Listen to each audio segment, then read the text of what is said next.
Hey, welcome to the post-game pod on the Locked On Ole Miss channel. Looks like Auburn is going to take game 2 and bring the series to 1-1 with a rubber match tomorrow to decide it all. Thanks for watching. This is the Locked On Ole Miss pod.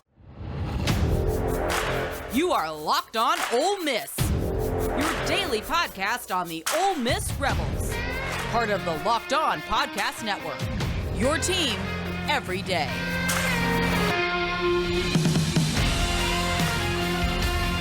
All right, welcome to the post-game pod on the Locked On Ole Miss podcast. This has been one of those games that just nothing went right. Auburn jumped on Ole Miss, expanded the lead. The second-tier pitchers got used to save arms for tomorrow. It got out of hand in a hurry.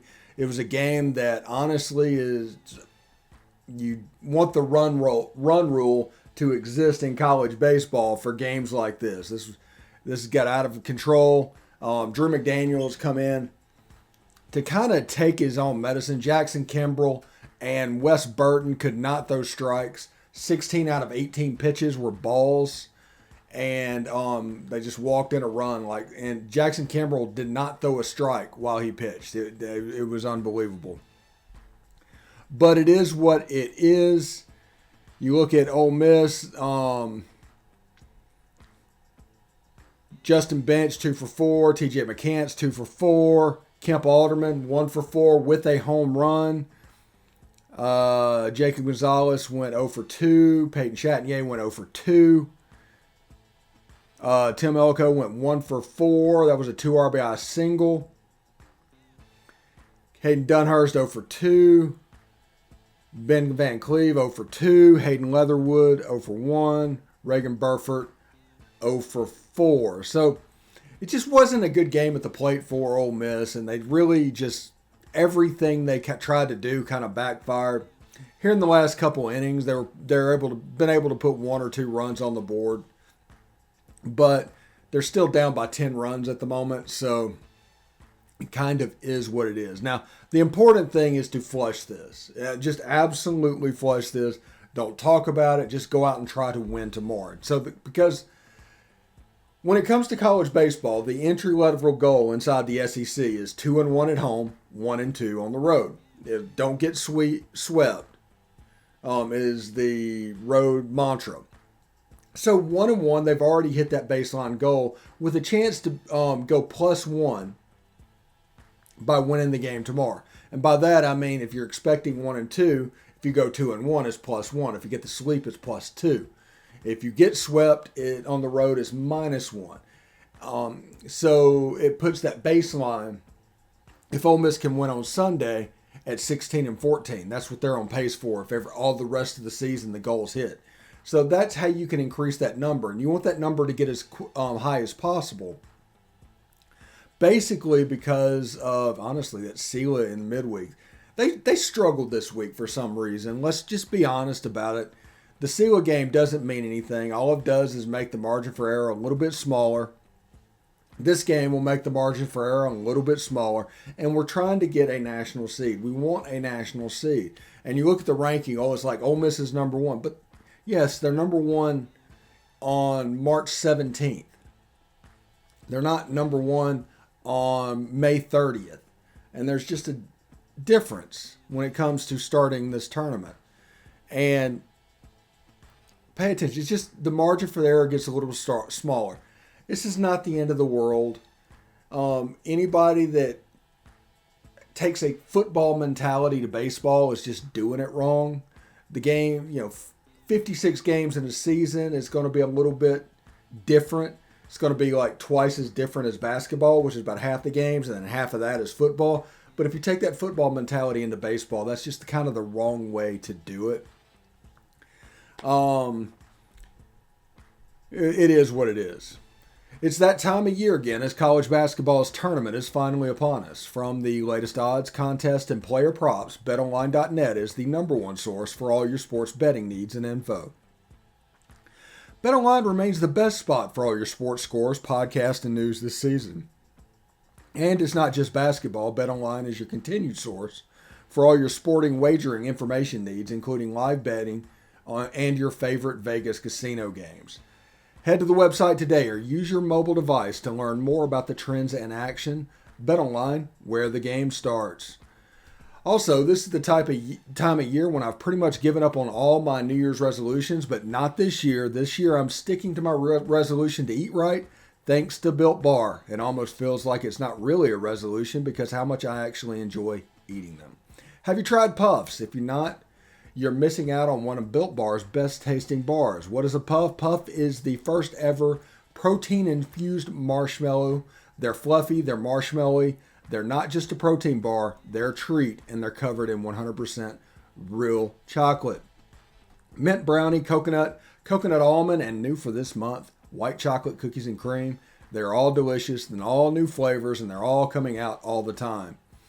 If you think a flavor might be good, they'll make it. It'll be delicious, and it'll be good for you. At Built Bar, they're all about the taste. They'll make it taste delicious first, then figure out how to make it healthy. I don't know how they do it, but they pull it off every single time. So here's the offer.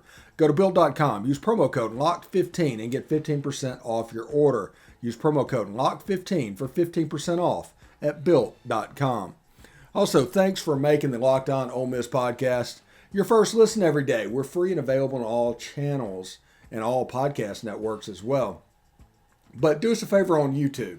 We're there. So hit subscribe, hit the bell so you're updated every time we release a new video. It's going to be more frequent during spring practice. Just so you know, that starts next week. And of course, upvote the video itself. Now, this game is kind of interesting. When Derek Diamond and what's going on with him is he always does really well, but just has that one inning that just kind of jumps up to bite him.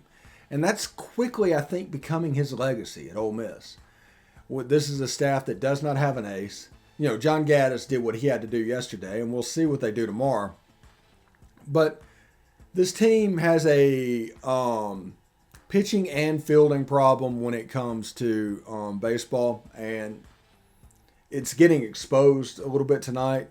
Not necessarily the fielding issue, even though that comes out to bite them. This might be the worst base running team I have ever seen.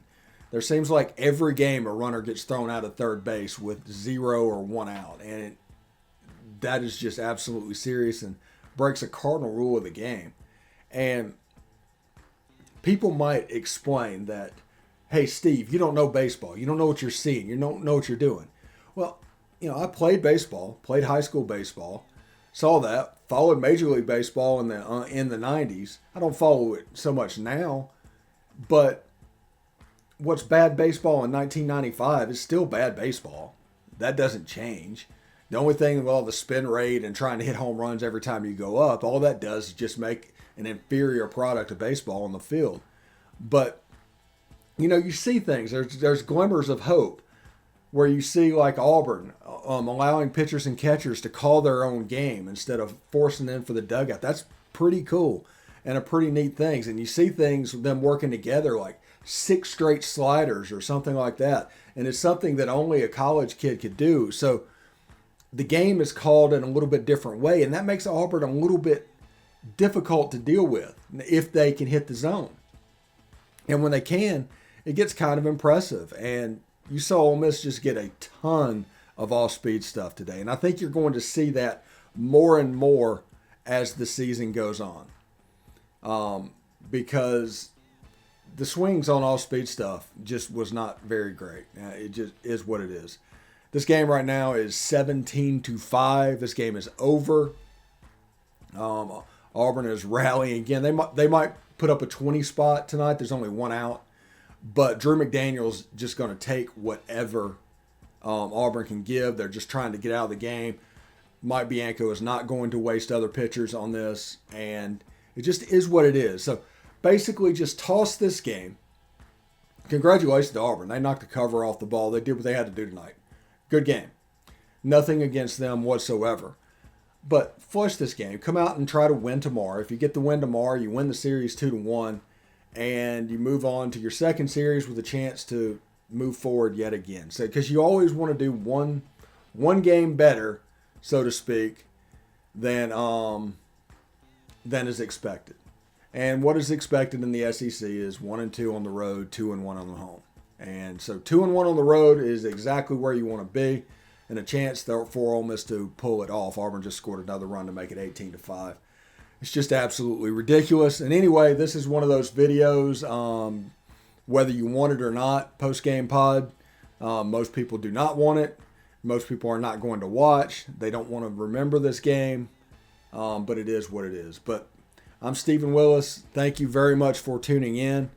Remember, whenever we start spring football, coverage is going to change a little bit. Until then, it's going to look kind of what it does now. The extras will come back during spring football for sure. So thank you for tuning in. We'll see you tomorrow right here on the Locked On Ole Miss podcast. Hotty toddy.